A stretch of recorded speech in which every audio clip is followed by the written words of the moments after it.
الحمد لله على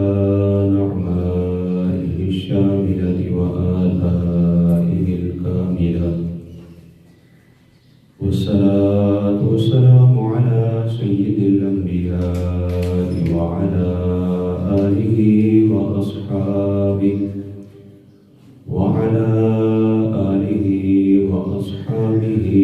على الصدق والصفاء.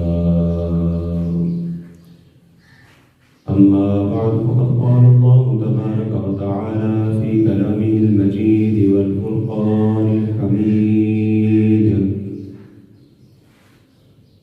النبي أولى بالمؤمنين من أنفسهم وأزواجه أمهاتهم. صدق الله مولانا العلي العظيم، وبلغنا رسوله النبي الكريم الأمين، ونحن على ذلك لمن الشاهدين والشاكرين، والحمد لله رب العالمين. إن الله وملائكته يصلون على النبي، يا أيها الذين آمنوا صلوا عليه وسلموا تسليما. مل کر درود پاک پڑھیے: اللهم صل على سيدنا مولانا محمد وعلى آل سيدنا وأصحاب سيدنا ومولانا محمد وبارك وسلم وصل عليه. الصلاة والسلام عليك يا سيدي يا رسول الله، وعلى آلك وأصحابك يا سيدي يا حبيب الله. الصلاة والسلام عليك يا سيدي يا رحمة للعالمين، وعلى آلك وأصحابك يا خاتم النبيين. مولاي صل وسلم دائما أبدا على حبيبك خير الخلق كلهم، يا صاحب الجمال ويا سيد البشر، من وجهك المنير لقد نبر القمر، لا يمكن الثناء كما كان حقه بعد خدا بزرگت ہوئی قصہ مختصر. بندہ پروردگارم امت احمد نبی، دوست دار چار یارم تابع اولاد علی،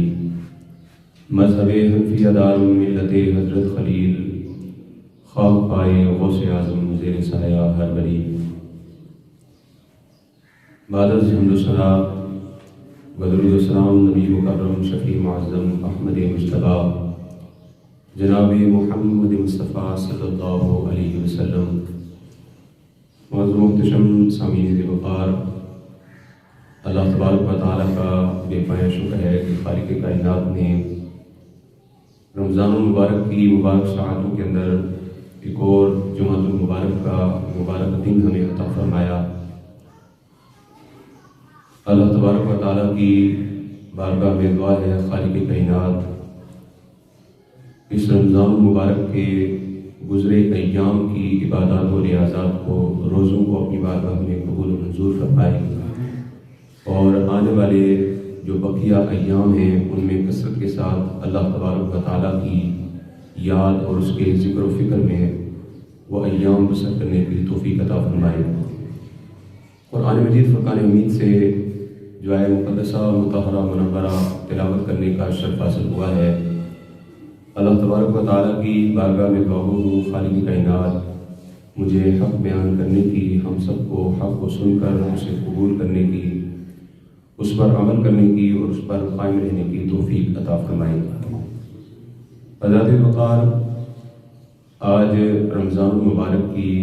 10 تاریخ ہے، اور آج کا مبارک اور مطہر دن آقا دو عالم صلی اللہ علیہ وسلم کی سب سے پہلی اور سب سے پیاری زوجہ محترمہ اور امت کی سب سے پہلی ماں زوجہ رسول حضرت سیدہ طیبہ طاہرہ ام المومنین حضرت سیدہ خدیجہ الکبریٰ رضی اللہ تعالی عنہا، آپ کا یوم وصال ہے.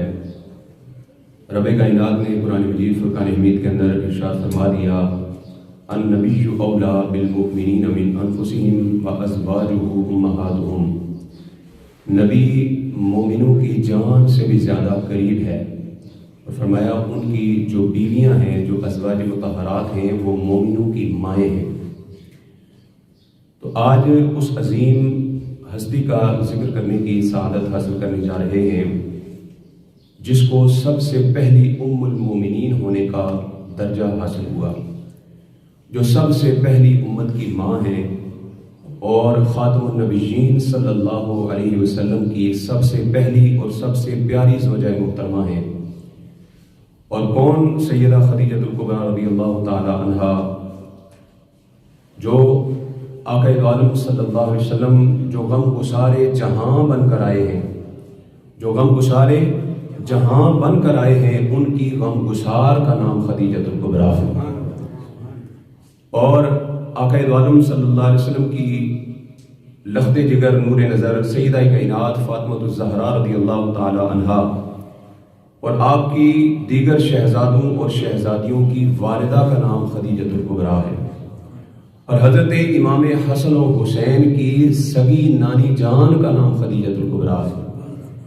اور سیدہ حضرت خدیجہ الکبریٰ رضی اللہ تعالی عنہا، آپ کی یہ شان ہے کہ آپ اسلام سے قبل بھی طاہرہ کے لقب سے لوگ آپ کو پکارتے تھے۔ اتنی باپردہ اور اتنی باحیا خاتون تھیں کہ زمانہ جاہلیت میں بھی جن کو لوگ طاہرہ کے لقب سے اور عزت کی نگاہ سے لوگ دیکھتے تھے، اس زمانے کے اندر جب لوگ عورتوں کو زندہ درگور کر دیا کرتے تھے، ایسے زمانے کے اندر سیدہ خدیجہ الکبریٰ رضی اللہ تعالی عنہا مکے کی ایک مشہور تاجر کے طور پر نمایاں نظر آتی تھی۔ اور حضرت خدیجہ الکبریٰ رضی اللہ تعالی عنہا جب آقا عالم صلی اللہ علیہ وسلم کی عمر مبارک تقریباً 25 برس کے قریب ہوئی، تو چونکہ مکہ مکرمہ کے اندر آقا عالم صلی اللہ علیہ وسلم کی صداقت، حضور کی امانت، حضور کی دیانتداری کا شہرہ تھا، اور حضور صلی اللہ علیہ وسلم تجارت کی غرض سے لوگوں کے سامان لے کر جایا کرتے تھے۔ حضرت خدیجہ الکبریٰ رضی اللہ تعالی عنہا نے بھی پیغام بھیجا کہ اے محمد صلی اللہ علیہ وسلم، میں نے آپ کی امانت داری، آپ کی دیانتداری کا بڑا چرچا سنا ہے۔ میری التجا ہے، میری گزارش ہے کہ آپ اگر میرا سامان ملک شام تجارت کے لیے لے جانے کے لیے تیار ہو جائیں تو جتنا معاوضہ میں باقی لوگوں کو دیتی ہوں اس سے دگنا معاوضہ میں آپ کو دوں گی۔ آقا عالم صلی اللہ علیہ وسلم نے ان کی اس فرمائش کو، اس گزارش کو، اس خواہش کو قبول فرمایا، اور حضرت خدیجہ الکبریٰ رضی اللہ تعالی عنہا کا سامان تجارت لے کر حضور ملک شام کی طرف روانہ ہوئی۔ حضرت خدیجہ الکبریٰ رضی اللہ تعالی عنہا نے اپنے غلام میسرہ کو ساتھ بھیجا کہ ساتھ جاؤ اور ان کے تمام تر معاملات میں ان کی معاونت کرنا، ان کے مشورے، ان کی رائے کے بغیر کوئی بھی کام نہ کرنا، اور ان کی بات کو اپنی بات پر فوقیت دینا، اور تمام تر معاملات کی کو دیکھتے ہوئے واپس آ کر مجھے تمام معاملات سے آگاہ کرنا۔ اب میسرہ نے جو حضور صلی اللہ علیہ وسلم کے سفر کے دوران جو آقا عالم صلی اللہ علیہ وسلم کے عظیم کردار، حضور کی امانت داری اور حضور کی عظمت کا اظہار فرمایا، وہ سماعت فرمائیں۔ میسرہ کہتے ہیں کہ میں جب آقا عالم صلی اللہ علیہ وسلم کے ساتھ ملک شام جب پہنچا، اور وہاں پر جہاں پر تجارتی قافلے رکتے تھے، جس بازار کے اندر عرب سے تشریف لائے ہوئے سارے تجارتی قافلے رکتے تھے اور لوگ سامان بیچتے تھے، اس نے کہا میں اس سے پہلے بڑے تاجروں کے ساتھ ملک شام سفر کے لیے گیا، اور بڑے بڑے تاجروں کو میں نے دیکھا ہے کہ وہ اپنے جھوٹے خداؤں کی جھوٹی قسمیں کھا کھا کر اپنے مال کو بیچا کرتے تھے، مگر پھر بھی وہ اپنے مال کے اندر وہ منافع حاصل نہیں کر سکتے تھے، مگر آمینہ کے لال نے بغیر کسی جھوٹی قسم کے اٹھائے، بغیر کسی جھوٹے وعدے کے کیے، بغیر کسی جھوٹے خدا کا نام لیے، آمینہ کے لال نے ان سے زیادہ برکتیں حاصل کر لی، ان سے کہیں زیادہ منافع حاصل کر لیا تھا۔ اور فرماتے ہیں اتنا منافع کہ اس سے پہلے میں نے کسی تجارتی قافلے کو اتنا منافع حاصل کرتے ہوئے نہیں دیکھا تھا۔ اللہ اکبر۔ فرماتے ہیں جہاں پر حضور کھڑے ہو جاتے، ایک طرف تاجر جو ہیں وہ قسمیں اٹھا کر مال بیچ رہے ہوتے، اور حضور کے سامنے آتے تو حضور جھوٹے خداؤں کی قسمیں کھانے سے بھی انکار کرتے، اور فرماتے اگر مال لینا ہے تو لو ورنہ چلے جاؤ، میں کوئی قسم نہیں اٹھاؤں گا۔ لیکن پھر بھی سارے بازار کے لوگ بازار کے اندر گھوم کر آخر آ کر آمینہ کے لال کے سامنے کھڑے ہو جاتے۔ اور میسرہ جو حضرت خدیجہ الکبریٰ کے غلام بن کر گئے تھے، وہ محمد عربی کے غلام بن کر واپس لوٹ رہے تھے۔ آقا عالم صلی اللہ علیہ وسلم کی محبت اس قدر ان کے دل کے اندر گھر کر گئی حضور کی عظمت کے جو نظارے حضرت میسرہ نے دیکھے، فرماتے ہیں کہ میں نے دیکھا کہ جب ہم صحرا کے اندر چلتے ہیں اور گرمی کی تپش، سورج کی تپش بڑھتی ہے، گرمی کی شدت بڑھتی ہے، تو میں کیا دیکھتا ہوں کہ آسمان کے اوپر بادل محمد عربی کے اوپر سایہ کر لیتے ہیں، آسمان کے بادل آ کر محمد عربی کے اوپر سایہ کر لیتے ہیں، اور سورج کی تپش اور شدت اور حدت محمد عربی تک نہیں پہنچنے دیتے۔ اللہ اکبر۔ حضرت میسرہ آقا دو عالم صلی اللہ علیہ وسلم کی عظمت اور حضور کے چہرے کا جلال دیکھ کر حضور کے قدموں پہ قربان ہو گئے، اور گویا وہ یوں کہہ رہے تھے کہ اب میری نگاہوں میں جچتا نہیں کوئی، اب میری نگاہوں میں جچتا نہیں کوئی، جیسے میرے سرکار ہیں ویسا نہیں کوئی، جیسے میرے سرکار ہیں ویسا نہیں کوئی، اب میری نگاہوں میں، اور تم سا تو حسین آنکھ نے دیکھا نہیں کوئی، تم سا تو حسین آنکھ نے دیکھا نہیں کوئی، یہ شان لطافت ہے کہ سایہ نہیں کوئی، یہ شان لطافت ہے کہ سایہ نہیں کوئی، اب میری نگاہوں میں۔ حضرت میسرہ نے آ کر حضرت خدیجہ کبریٰ رضی اللہ تعالیٰ عنہا کے سامنے جو آقا دو عالم صلی اللہ علیہ وسلم کی شانوں کا اظہار کیا کہ اللہ تبارک و تعالیٰ نے کس طرح محمد عربی کے ہاتھ پر ہمارے تجارتی قافلے کو نفع، اور اللہ تبارک و تعالیٰ نے کس طرح برکتیں عطا فرمائی ہیں، اور کیوں نہ برکتیں ملتی، جن کے ہاتھوں سے برکتیں خود خیرات لیتی ہوں، ان کے اپنے ہاتھوں کی برکتوں کا عالم کیا ہوگا۔ ایمانداری کا ثبوت دیتے ہوئے آقا دو عالم صلی اللہ علیہ وسلم نے نہ صرف اس تجارتی قافلے کے اندر نفع حاصل کیا، بلکہ حاصل کیا ہوا سارے کا سارا نفع جو ہے وہ واپس لا کر بیچنے والے کو واپس دیا، اور گویا حضور نے عملی ثبوت دیتے ہوئے بتا دیا کہ ایک مسلمان اور ایک تاجر کی یہ ذمہ داری ہے کہ جو مال اس کے سپرد کیا جائے وہ اس کی حفاظت بھی کرے اور اس کی امانت کے اندر کبھی بھی خیانت نہ کرے۔ اب رب کائنات نے قرآن مجید فرقان حمید کے اندر ارشاد فرمایا، ان اللہ یأمرکم ان تؤدوا الامانۃ الی اہلھا۔ رب کائنات تمہیں حکم دیتا ہے کہ جن کی امانتیں تمہارے پاس ہوں ان کی امانتیں ان کے سپرد کر دو، امانت کے اندر خیانت نہ کرو۔ جس دور کے اندر میں اور آپ زندگی گزار رہے ہیں تجارت کے معاملے کے اندر، تو زیادہ یہ چیزیں نظر آتی ہیں اور جھوٹی قسمیں کھانے والے بھی نظر آتے ہیں، لیکن آقا دو عالم صلی اللہ علیہ وسلم نے بتا دیا کہ سچا تاجر وہی ہے جو ایمانداری کے ساتھ تجارت کا شرف حاصل کرتا ہے، اور پھر ہی اس کو اس تجارت کے اندر ثواب بھی ملتا ہے اور اللہ برکتیں بھی عطا فرماتا ہے۔ اور آقا دو عالم صلی اللہ علیہ وسلم نے منافق کی جو 3 نشانیاں بیان فرمائی ہیں، میرے آقا نے فرمایا منافق کی پہلی نشانی یہ ہے کہ جب وہ بات کرتا ہے تو جھوٹ بولتا ہے، دوسری نشانی یہ ہے کہ جب وہ وعدہ کرتا ہے تو وعدہ خلافی کرتا ہے، اور تیسری نشانی یہ ہے کہ جب اس کے پاس کوئی امانت رکھوائی جاتی ہے تو وہ امانت کے اندر خیانت کرتا ہے۔ اب میں اور آپ اپنا موازنہ کریں، اپنے سینے کے اندر، اپنے دل کے اندر، اپنے کردار کے اندر خود جھانک کر دیکھیں کہ کہیں ہمارے اندر یہ صفات تو نہیں پائی جاتی کہ کہیں ہم جھوٹ بول کر منافقین کے صف میں شامل تو نہیں ہو رہے، کہیں ہم وعدہ خلافی کر کے منافقین کے صف میں شامل تو نہیں ہو رہے، کہیں ہمیں کوئی امانت دے تو اس کے اندر خیانت کر کے ہم ان لوگوں کے زمرے میں تو نہیں شامل ہو رہے۔ اللہ تبارک و تعالی ہمیں امانت دار بننے کی توفیق عطا فرمائے اور سچائی کا دامن تھامنے کی توفیق عطا فرمائے۔ حضرت خدیجہ کبریٰ رضی اللہ تعالیٰ عنہا، آپ کا نکاح بڑی سادگی کے ساتھ آقا دو عالم صلی اللہ علیہ وسلم کے ساتھ ہوتا ہے، اور یہ وہ زوجہ محترمہ ہیں جنہوں نے 25 سال آقا عالم صلی اللہ علیہ وسلم کے ساتھ گزارے ہیں، 25 سال، اور 25 سال کے اندر آقا عالم صلی اللہ علیہ وسلم کی کس قدر فرما برداری اور آقا عالم صلی اللہ علیہ وسلم سے کس قدر محبت کا اظہار کیا کہ اللہ تبارک و تعالیٰ کو آپ کی یہ ادا کتنی پسند آئی۔ بخاری شریف کی حدیث مبارکہ ہے،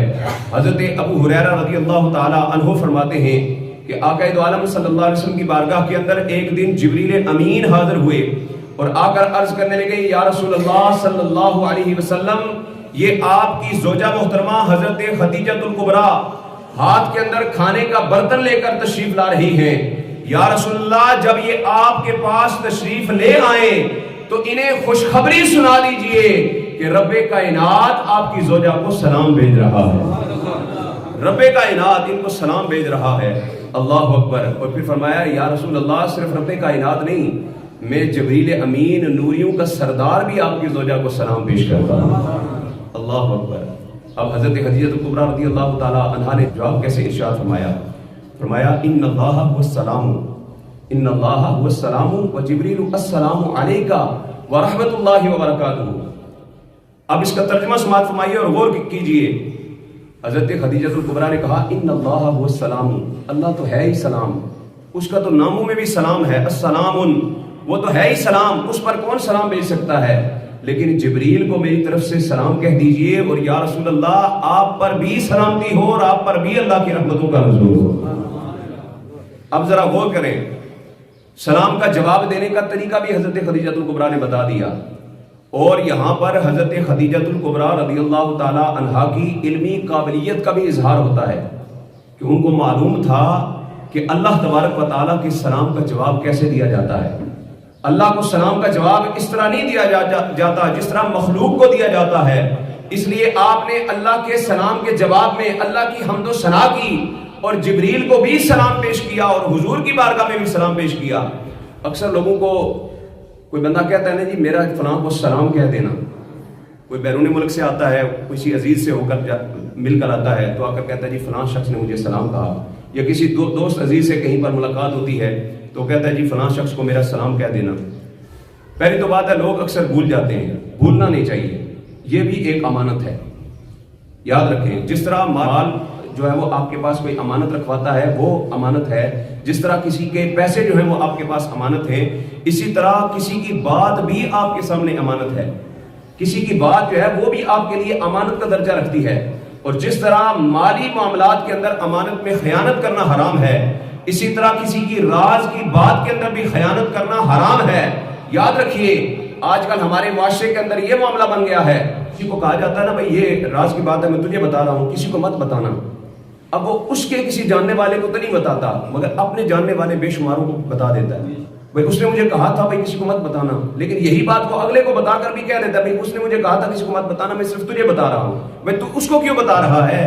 تو امانت میں خیانت نہیں کر رہا؟ جب اس نے تجھے ایک بات راز رکھنے کے لیے دی ہے، امانت دی ہے، تو تو نے اس کے اندر خیانت کیوں کی ہے؟ بلکہ بزرگوں نے لکھا ہے کہ اگر کسی نے کان کے اندر آ کر رازداری کے ساتھ بات بتائی اور اس کے بعد بتانے کے انداز سے لگ رہا ہے کہ وہ اس بات کو راز رکھنا چاہتا ہے تو تب بھی اس بات کو راز رکھنا چاہیے، اس بات کو لیک نہیں کرنا چاہیے، آگے منتقل نہیں کرنا چاہیے۔ سلام اگر کوئی پیش کرتا ہے تو اس سلام کو بھی آگے پہنچانا ضروری ہوتا ہے، اور پہنچانے کا طریقہ کیا ہے؟ ہمارے ہاں کوئی سلام دیتا ہے تو کہتے ہیں جی فلاں سلام کہہ رہا تھا تمہیں، فلاں بندہ تمہیں سلام کہہ رہا تھا، جوید بٹ صاحب شاہ جی تو سلام کہہ رہے سن۔ اکثر جس کو کہا جاتا ہے میں تجھے فلاں نے سلام کہا، وہ کہتا ہے جی وعلیکم السلام۔ اور سے سماعت فرمائیں، اگر کوئی شخص کسی کو سلام دے کہ فلاں تک میرا سلام بھیج دینا، تو اس کو سلام کے جواب کا دینے کا طریقہ یہ ہے جب وہ کہے کہ تجھے فلاں شخص نے سلام کہا ہے تو اس کے جواب میں کہنا چاہیے علیکہ وعلیہ السلام، تجھ پر بھی سلامتی ہو اور اس پر بھی سلامتی ہو۔ کتنا اچھا انداز ہے، یعنی وعلیکم السلام کا تو مطلب ہوا تجھ پر سلامتی ہو، جس نے سلام پہنچایا آپ نے اس کو سلام کا جواب دیا، جس نے بھیجا ہے اس کو تو سلام کا جواب آپ نے دیا ہی نہیں ہے، تو لہٰذا اس طرح سلام کا جواب دینا چاہیے علیکہ وعلیہ السلام۔ حضرت خدیجہ الکبریٰ رضی اللہ تعالیٰ عنہ کے ذکر کی طرف چلتے ہیں، اور حضرت عائشہ صدیقہ رضی اللہ تعالیٰ عنہ کی بھی شان ہے کہ جبریل امین حضرت عائشہ کی خدمت میں بھی سلام پیش کیا کرتے تھے، کہ ہے نا سبحان اللہ، اور یہ بہت بڑی عظمت کی بات ہے، اس میں کوئی شک والی بات نہیں۔ لیکن حضرت عائشہ صدیقہ وہ ہیں جن کو جبریل سلام پیش کرتے ہیں، اور حضرت خدیجہ الکبریٰ وہ ہیں جن کو جبریل کا رب سلام بھیج رہا ہے۔ حضرت عائشہ صدیقہ رضی اللہ تعالیٰ عنہ فرماتی ہیں کہ رسول اللہ صلی اللہ علیہ وسلم نے ارشاد فرمایا، مجھے حضرت خدیجہ الکبریٰ سے بڑھ کر کوئی بھی اچھی زوجہ نہیں ملی۔ اور پھر حضرت خدیجہ الکبریٰ کی شان خود حضور نے بیان فرمائی، فرمایا خدیجہ الکبریٰ وہ ہیں کہ جس دور کے اندر سارے لوگ میرا کفر کر رہے تھے، اس دور کے اندر خدیجہ الکبریٰ نے میرے اوپر ایمان لایا ہے۔ فرمایا کہ جس دور کے اندر لوگ مجھے جھٹلا رہے تھے، اس دور کے اندر خدیجہ الکبریٰ میری تصدیق کر رہی تھی۔ فرمایا جس دور کے اندر لوگوں میں سے کوئی بھی مجھے مال دینے کے لیے تیار نہیں تھا، اس دور کے اندر خدیجہ الکبریٰ نے اپنا سارا مال میرے قدموں کے اندر قربان کیا۔ وہ خدیجہ الکبریٰ جن کی شان کو خود حضور بیان فرما رہے ہیں، اور فرمایا خدیجہ الکبریٰ وہ ہے جس سے اللہ تبارک و تعالیٰ نے مجھے اولاد کی نعمت سے سرفراز فرمایا۔ یہاں پر ایک علمی بات آپ کو بتا دوں، جو رافضی طبقہ ہے نا، ان کے نزدیک آقا دو عالم صلی اللہ علیہ وسلم کی صرف ایک بیٹی حضرت سیدہ فاطمہ الزہرا ہے، جو حضرت خدیجہ الکبریٰ سے پیدا ہوئی، جبکہ یہ حقیقت نہیں ہے، یہ صرف ان کا نظریہ ہے۔ حضور کی باقی صاحبزادیوں کا انکار کرنے کی ایک وجہ تو یہ ہے کیونکہ وہ ابو بکر و عمر و عثمان کے منکر ہیں، شان و عظمت کے منکر ہیں، ان کی شان و عظمت کو نہیں مانتے۔ تو جب باقی دو بیٹیوں کی شان کو مانیں گے، اور دو بیٹیاں جو حضرت عثمان غنی کی زوجہ بنی، ان کے نکاح کے اندر گئیں، ان کے وصال کے بعد آقا دو عالم صلی اللہ علیہ وسلم نے خود ارشاد فرمایا کہ اگر میری 40 بیٹیاں ہوتی اور یکے بعد دیگرے ایک کے بعد ایک فوت ہوتی رہتی تو میں ہر بیٹی کو عثمان غنی کے نکاح کے اندر دے دوں۔ اور حضرت عثمان غنی کو ذو نورین کا جو لقب ملا ہے، یہ بھی اسی وجہ سے ملا ہے کہ حضور کی دو صاحبزادیاں ان کے نکاح کے اندر تھیں۔ اچھا، یہ اعتراض وہ یہ کرتے ہیں کہ جو باقی صاحبزادیاں ہیں وہ حضرت خدیجہ الکبریٰ کے جو پہلے نکاح ہوئے تھے دو شوہروں سے، ان سے یہ بیٹیاں ہوئی تھیں، جبکہ سیرت کی کتابوں کے اندر حضور صلی اللہ علیہ وسلم سے منسوب ہر چیز کی تفصیل موجود ہے۔ بلکہ اس بات کو تو کفار بھی مانتے ہیں کہ کائنات کے اندر ایک ہستی ایسی ہے کہ پیدا ہونے سے لے کر مرنے تک جن کی زندگی کا ایک ایک لمحہ آج تک کتابوں کے اندر محفوظ ہے، اور وہ ہستی محمد عربی صلی اللہ علیہ وسلم کی ہستی۔ آقا دو عالم صلی اللہ علیہ وسلم کی زوجہ حضرت خدیجہ الکبریٰ رضی اللہ تعالیٰ عنہ کے دو نکاح حضور صلی اللہ علیہ وسلم کے نکاح میں آنے سے پہلے ہو چکے تھے۔ ایک نکاح عابد بن مخزومی کے ساتھ ہوا تھا، جس سے ایک بیٹی تھی جس کا نام ہندہ رکھا گیا، اور دوسرا نکاح جو ہے وہ ابو حالہ کے ساتھ ہوا، جس سے دو بیٹے ہوئے، ایک کا نام ہند اور دوسرے کا نام حالہ رکھا گیا۔ یہ دو بیٹے بعد میں صحابیت کے شرف سے مشرف ہوئے اور بے شمار جنگوں کے اندر بھی انہوں نے اپنا کردار ادا کیا۔ لیکن یہ تین ہی اولادیں پہلے دو شوہروں سے حضرت خدیجہ الکبریٰ کی تھیں، اور حضرت خدیجہ الکبریٰ رضی اللہ تعالیٰ عنہ اور حضور صلی اللہ علیہ وسلم سے حضور کے دو بیٹے حضرت قاسم اور حضرت عبداللہ ہوئے۔ حضرت ابراہیم جو حضور صلی اللہ علیہ وسلم کے صاحبزادے تھے، یہ حضور کی لوڈی حضرت ماریہ قبطیہ سے ہوئے تھے، اور باقی حضور کی چاروں صاحبزادیاں جو ہیں حضرت زینب رضی اللہ تعالیٰ عنہ، حضرت رقیہ رضی اللہ تعالیٰ عنہ، حضرت ام کلثوم رضی اللہ تعالیٰ عنہ، اور سیدہ کائنات حضرت فاطمہ الزہرا رضی اللہ تعالیٰ عنہ، یہ چاروں کی چاروں آقا دو عالم صلی اللہ علیہ وسلم کی صاحبزادیاں ہیں۔ اور یاد رکھیں کہ کسی کا نسب تبدیل کرنا یہ حرام ہوتا ہے۔ کوئی بھی بندہ اپنے شناختی کارڈ کے اوپر اپنی ولدیت کی جگہ کسی اور کی ولدیت لکھے، یہ حرام ہے، ولدیت تبدیل نہیں کر سکتا۔ تو جو بندہ آقا دو عالم صلی اللہ علیہ وسلم کی ان تین صاحبزادیوں کو کسی کافر کے ساتھ منسوب کر رہا ہے، کہتا ہے یہ حضور کی بیٹیاں نہیں ہیں، یہ تو حضور سے پہلے جو کافر حضرت خدیجہ الکبریٰ کے شوہر تھے ان کی بیٹیاں ہیں، تو معاذ اللہ سوچے تو صحیح وہ کتنا بڑا الزام لگا رہا ہے کہ آقا دو عالم صلی اللہ علیہ وسلم کی بیٹیوں کو کسی کافر کے ساتھ منسوب کر رہا ہے۔ اگر حضور کی یہ صاحبزادیاں نہ ہوتی تو حضرت عثمان غنی کو ذو النورین کا لقب نہ ملتا، اور قرآن مجید، فرقان حمید اور احادیث طیبہ کی بے شمار دلائل اس بات پر موجود ہیں کہ یہ چاروں آقا دو عالم صلی اللہ علیہ وسلم کی صاحبزادیاں ہیں، اور یہ چاروں ہی چاروں یہ فضیلت رکھتی ہیں، اگرچہ ان میں سے باقی تینوں صاحبزادیوں کی نسل جو ہے وہ آگے نہیں چلی، اس وجہ سے ان کا ذکر سیرت کے اندر موجود ہے، لیکن اس شان کے ساتھ بیان نہیں کیا جاتا جس طرح سیدہ کائنات فاطمہ الزہرا کی شان بیان کی جاتی ہے، کیونکہ میرے آقا نے فرمایا ہر ایک کی نسل باپ سے چلتی ہے، لیکن فاطمہ وہ ہے کہ جس کی نسل کا جد بھی میں ہوں ان کا والد بھی میں ہوں۔ یعنی محمد عربی کی نسل جو ہے وہ فاطمہ الزہرا سے چل رہی ہے، اور حضور کی بیٹیوں میں سے سیدہ کائنات ہی ہیں جن کی نسل جو ہے وہ آگے چلی ہے، باقیوں کی جتنی بھی اولادیں ہوئیں وہ وصال فرما گئیں۔ بہرحال حضرت وقار یہ بڑا تفصیل طلب موضوع ہے، میں اختتام کی طرف آتا ہوں۔ حضرت خدیجہ الکبریٰ رضی اللہ تعالیٰ عنہ کے وصال کا وقت جب قریب آیا، اس وقت آپ کی صاحبزادی حضرت فاطمہ الزہرا رضی اللہ تعالیٰ عنہ قریب تھیں۔ آپ نے ان کو بلا کر فرمایا کہ جب میرا وصال ہو جائے تو میری یہ گزارش، میری یہ خواہش حضور کی بارگاہ میں پیش کرنا۔ اب دیکھیں ادب کا عالم، دیکھیں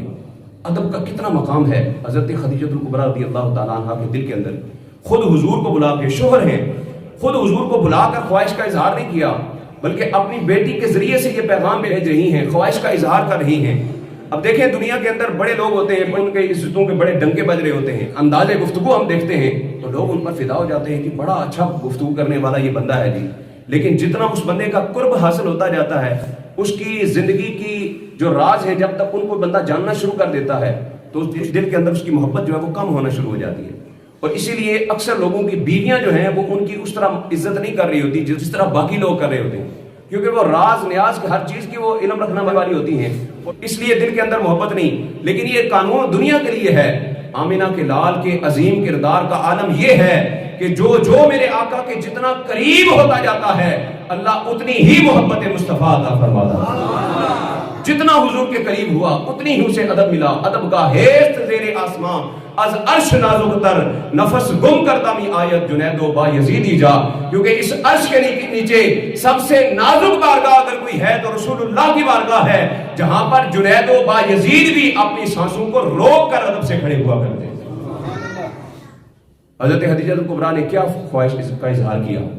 آپ نے فرمایا بیٹی جب میرا وصال ہو جائے تو اپنے والد محترم خاتم النبیین صلی اللہ علیہ وسلم کی بارگاہ میں یہ گزارش کرنا کہ یا رسول اللہ، جب آپ پر پہلی وحی نازل ہوئی تھی تو جو چادر آپ نے اس وقت زیب تن فرمائی تھی، آپ نے اپنے اوپر اوڑھی تھی، یا رسول اللہ جب میرا وصال ہو جائے تو اپنی اس چادر سے اپنی اس بیوی کو کفن عطا فرما دیں۔ اپنی اس بیوی کو اس چادر سے کفن۔ معلوم ہوا حضرت خدیجہ الکبریٰ رضی اللہ تعالیٰ عنہ کا بھی یہ عقیدہ تھا کہ قیامت قبر و حشر کے اندر اگر کامیابی کا ذریعہ ہے تو وہ محبت مصطفیٰ ہے، وہ وسیلہ مصطفیٰ ہے۔ اس لیے حضرت خدیجہ الکبریٰ نے یہ ذریعہ مانگا کہ تاکہ قبر و حشر کے اندر کامیابی مل سکے، اور پھر اللہ تبارک و تعالیٰ نے ویسے ہی انہیں مقام و مرتبہ عطا فرمایا تھا۔ آخری بات آپ کے سامنے عرض کروں گا، حضرت خدیجہ الکبریٰ رضی اللہ تعالیٰ عنہ کے وصال کے بعد حضور کو معراج ہوئی، اور معراج کی رات نماز فرض ہوئی۔ حضرت خدیجہ الکبریٰ رضی اللہ تعالیٰ عنہ نے نمازیں پڑھی ہیں، لیکن فرض ہونے سے پہلے پڑھی ہیں۔ نمازیں حضور کے ساتھ پڑھی ہیں، عبادات اور ریاضات کی ہے، مگر نمازیں اس وقت فرض نہیں ہوئی تھی، زکوٰۃ و حج فرض نہیں ہوا، روزہ فرض نہیں ہوا، لیکن اس کے باوجود اللہ تبارک و تعالیٰ نے انہیں اتنا عظیم مرتبہ عطا فرمایا کہ رب کائنات خود سلام بھیج رہا ہے۔ آخر ان کی کون سی عبادت اللہ کی بارگاہ میں مقبولیت کا درجہ حاصل کر گئی؟ علماء نے لکھا کہ نہ نماز فرض تھی، نہ روزہ فرض تھا، نہ زکوٰۃ و حج فرض تھی، پھر سیدہ کائنات حضرت خدیجہ الکبریٰ کو اگر مقام و مرتبہ ملا ہے تو صرف محبت مصطفیٰ کے ذریعے سے ملا ہے کہ ان کے دل کے اندر محبت مصطفیٰ تھی، اللہ انہیں سلام بھیج رہا، ان کے دل کے اندر محبت مصطفیٰ نے انہیں یہ مقام و مرتبہ عطا فرمایا ہے۔ اور کائنات کے اندر یہ مسلم حقیقت ہے، آج سے لے کر بلکہ قیامت تک یہی حقیقت ہے کہ ہمیں نمازوں پر کوئی بھروسہ، اگرچہ نمازیں بہت بڑا ذریعہ ہے، نمازیں پڑھنا بھی ضروری ہے، روزے رکھنا بھی ضروری ہے، زکوٰۃ و حج کا ادائیگی بھی بڑی ضروری ہے، لیکن اصل ذریعہ جو ہے وہ یہ نہیں ہے۔ اصل ذریعہ نجات آقا دو عالم صلی اللہ علیہ وسلم کی محبت ہے۔ ابھی پچھلے دنوں آپ نے دیکھا ہوگا شیخ رشید کے اوپر بہت سارے لوگوں نے جو ہے وہ طعن و تشنیع کے تیر چلائے اور ذلیل و رسوا کیا گیا۔ جو حضور کا غدار بن جائے لوگوں کے دلوں کے اندر آٹومیٹکلی اس کی نفرت پیدا ہو جاتی ہے۔ بعض لوگ کہنے لگے جی وہ کیا پتا جی آپ کو اس بندے کے عمل کا، تو اس کو برا نہ کہیں، اس کے حوالے سے آپ پوسٹیں شیئر نہ کریں کہ کوئی پتہ نہیں اللہ کی بارگاہ میں یہ مقبول ہو۔ میں نے کہا ہمیں اس بات میں کوئی شک نہیں، ممکن ہے ہم گناہگار، ہم جو وہ تقریریں کرتے، نمازیں پڑھاتے، قرآن کی تلاوتیں کرتے رہ جائیں اور قیامت والے دن کوئی بھی عمل اللہ کی بارگاہ میں قبول نہ ہو، لیکن ہمیں بھروسہ اپنی نمازوں پر نہیں ہے، ہمیں بھروسہ قرآن کی تلاوتوں پر نہیں ہے، ہمیں بھروسہ اپنی تقریروں پر نہیں ہے، ہمیں بھروسہ جو ہے وہ اپنی عبادات و ریاضات پر نہیں ہے۔ اگر بھروسہ ہے تو وسیلہ مصطفیٰ پر۔ اور جو یہ حکمرانوں سے ہماری کوئی جو ہے وہ دشمنی نہیں ہے۔ یاد رکھیں جو ملک کا حکمران ہے، حاکم ہے، وہ ہمارے لیے سر کا تاج ہے، لیکن اس وقت تک ہمارے سر کا تاج ہے جس وقت وہ محمد عربی کے بتائے ہوئے رستے پر چل رہا ہے۔ اور جس کے دل کے اندر محبت ہے، یقین جانے یہ تحریک لبیک کی بنیاد جو ہے وہ اسی وجہ سے بنی. انہوں نے ممتاز حسین قادری کو شہید کیا، تختہ دار پر لٹکایا، حضور صلی اللہ علیہ وسلم کی ناموس پر انہوں نے حملے کیے، دین اسلام کے ساتھ غداریاں کی، تب جو ہے وہ علماء میدان عمل کے اندر آئے. ورنہ آج بھی یقین جانے اگر اسمبلی کے اندر ہمارے جو لوگ اس وقت موجود ہیں اگر وہ اسلام کے مطابق عمل کرنا شروع کر دیں، اسمبلی کے اندر اسلام کے اوپر بات کریں، عشق مصطفیٰ کی بات کریں، سیرت مصطفیٰ کی بات کریں، تو آج بھی کسی مولوی کو نکلنے کی ضرورت نہیں ہے. جب کوئی حکمران حضور کی اطاعت کرنا شروع کر دے گا، ساری امت اس کی اطاعت کرنا شروع کر دے گی.